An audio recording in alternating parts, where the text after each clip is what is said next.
Hi friends, today I am going to present to you The Scarlet Letter.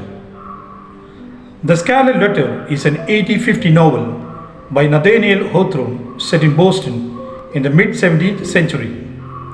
It tells a story of the relationship between the Puritan community and Hester Prynne, the protagonist, after it is discovered that she bore a child out of wedlock, an act that cuts against the society's religious values. As punishment for her actions, Hester Prynne is forced to wear a scarlet letter A, which, as it is never said outright, presumably stands for adultery or adulterator. The narrative, which is framed by an introductory piece entitled The Custom House, depicts the 7 years following the Prynne's crime.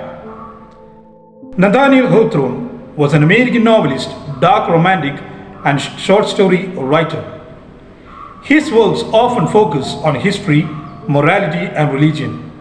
He was born in 1804 in Salem, Massachusetts, from a family long associated with that town. One of the greatest fiction writers in American literature, he is best known for The Scarlet Letter, 1850, and The House of the Seven Gables, 1851. Now let us look at the synopsis of the play. Scarlet Letter is a novel written by Nathaniel Hawthorne. The novel has its base in the mid-17th century. The novel begins with two primary characters, Hester Prynne as a lady protagonist of the novel and her daughter Pearl. In the mid-17th century, a local woman, Hester Prynne, is discovered to have a child out of wedlock. This is a major offense in the extremely religious community. As punishment, she is made to stand for several hours with her child Pearl in stocks on a scaffold in the town square, and then to wear a scarlet A embodied on her clothing for the remainder of her days. In fact, the Scarlet Letter title comes from this. While standing on the scaffold, exposed to the public, Hester Prynne is acted by both the mob and the prominent members of the town.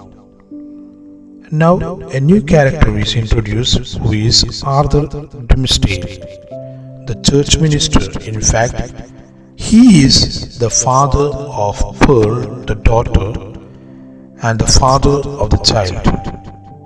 But Hester refuses to reveal the truth about the father of the child to anyone. Also, while she is standing there, she sees a white man, guided in by a Native American man, enter the scene at the back of the mob.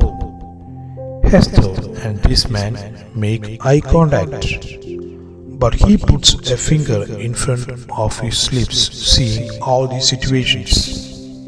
After this spectacle, Hester is brought to her prison cell, where she is visited by a doctor.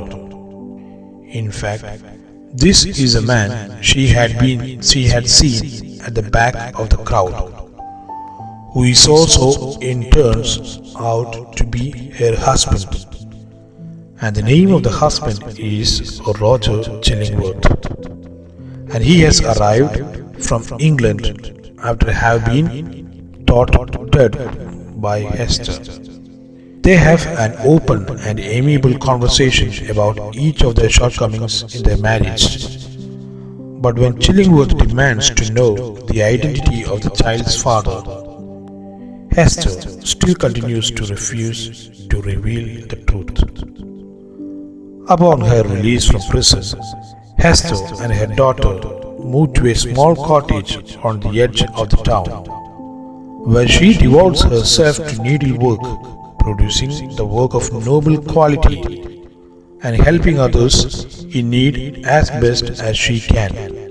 Their isolation eventually starts to affect Pearl's behavior. As her daughter is lacking the childhood playmates other than her mother, and she grows into an unruly little girl. Her behavior starts to attract the townspeople's attention, so much so that members of the church recommended that Pearl be taken away from Hester in order to receive better supervision. This obviously greatly upsets Hester, the mother, who goes to speak with Governor Billingham. The new character, Governor Billingham, is introduced. Her plea wins him over, and she tells the governor that Pearl should remain with her mother. They return to their cottage as before, and over the course of several years, Hester begins to earn herself back into the town's good graces through her helpful deeds. The time passed.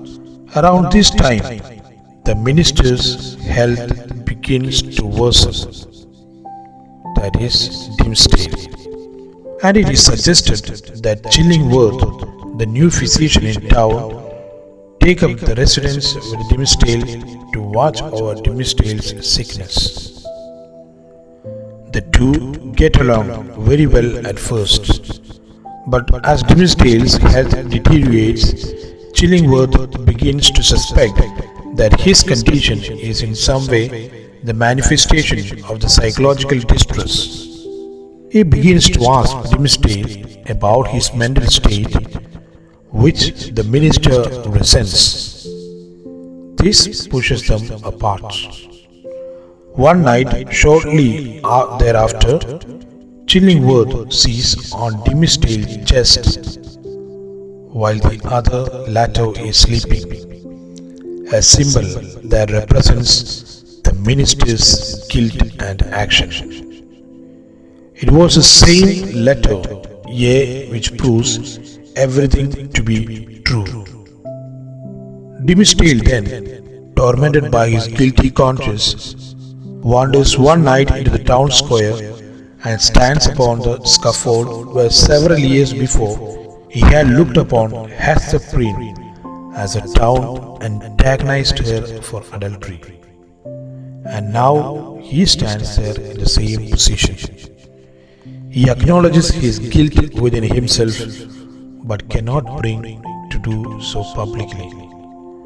While there, he runs into Hester Prynne and Pearl, and he and Prynne finally discuss the fact that he is Pearl's father.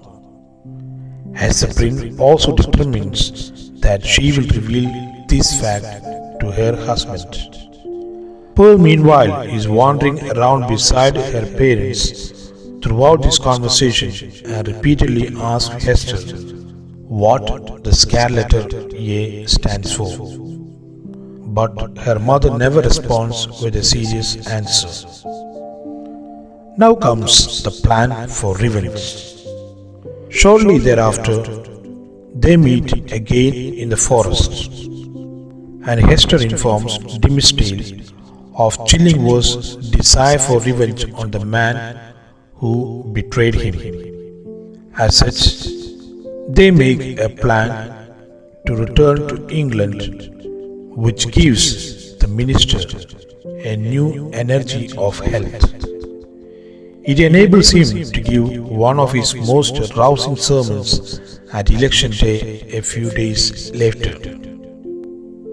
Now the day arrives for his speech. As a procession leaves the church, though Dimmesdale climbs up onto the scaffold to confess his relationship with Hester Prynne, at which point he promptly dies in her arms. Later there is much discussion among the townspeople over a mark seen upon the minister's chest, which many claim was in the shape of an A. The revenge comes to an end.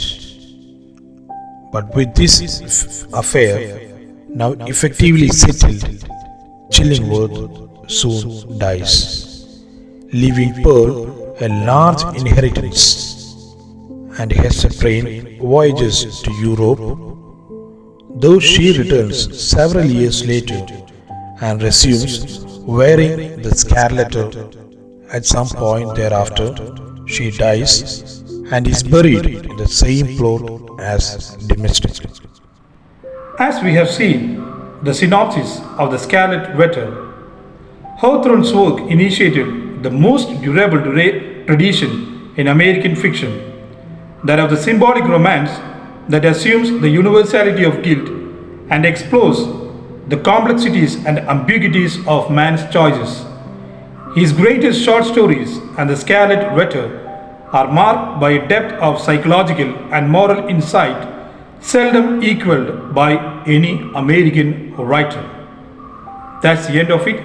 Thank you.